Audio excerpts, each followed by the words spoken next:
Sa pinapapirmahang petisyon para sa People's Initiative, isinusulong ang joint voting ng Senado at Kamara sa pag-amyenda ng saligang batas. Sabi ng isang dating nagsulong ng People's Initiative, kung lulusot ito, mas madaling maipasa ang iba pang gustong ipaamyenda sa saligang batas. Pero tingin ng isang dating maestrado ng Korte Suprema, dapat manatiling hiwalay ang pagboto ng Senado at Kamara. Nakatutok si Sandra Aguinaldo. Matagal ng debate tuwing nabubuhay ang usapin ng charter change kung hiwalay o magkasama bang boboto ang Senado at Kamara. Pirming tutol ang Senado dito dahil mababalewala ang kanilang boto kung higit na marami ang mga kongresista na nasa mahigit 300 habang 24 lang ang mga senador. Si Attorney Raul Lambino minsan ang namuno sa hakbang na amyendahan ang saligang batas sa pamamagitan ng People's Initiative noong 2005 hanggang 2006. Nakikinita na raw niya ang susunod na hakbang ng mga nasa likod nito.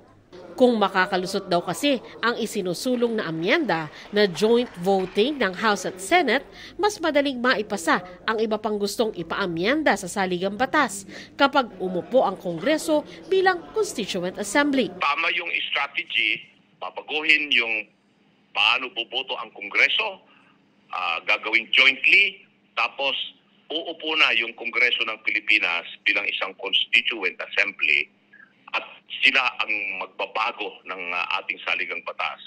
Ayaw pangunahan ni former Supreme Court Associate Justice Vicente V. Mendoza ang pakay ng mga nagsusulong ng charter change. Pero kung ang pagboto raw ng Senado at Kamara sa charter change ang pag-uusapan, naniniwala siyang hiwalay dapat ang pagbilang. The House and the Senate must meet in a joint session. Ibig sabihin, pareho silang mag-assemble.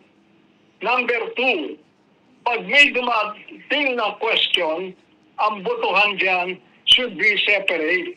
2/3 is required. So you must get 2/3 of the House, 2/3 of the Senate. Bukod sa pagpapapirma sa publiko, agaw pansin din ang mga advertisement ng grupong People's Initiative for Reform, Modernization and Action o PIRMA na bumabatiko sa 1987 Constitution.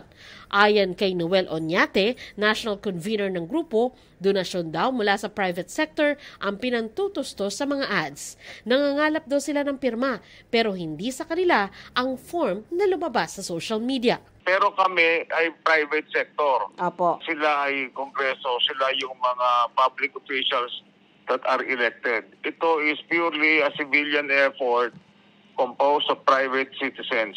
At kami ay kumukuha din ng mga signatures. Para sa GMA Integrated News, Sandra Aguinaldo, Nakatutok, 24 Oras.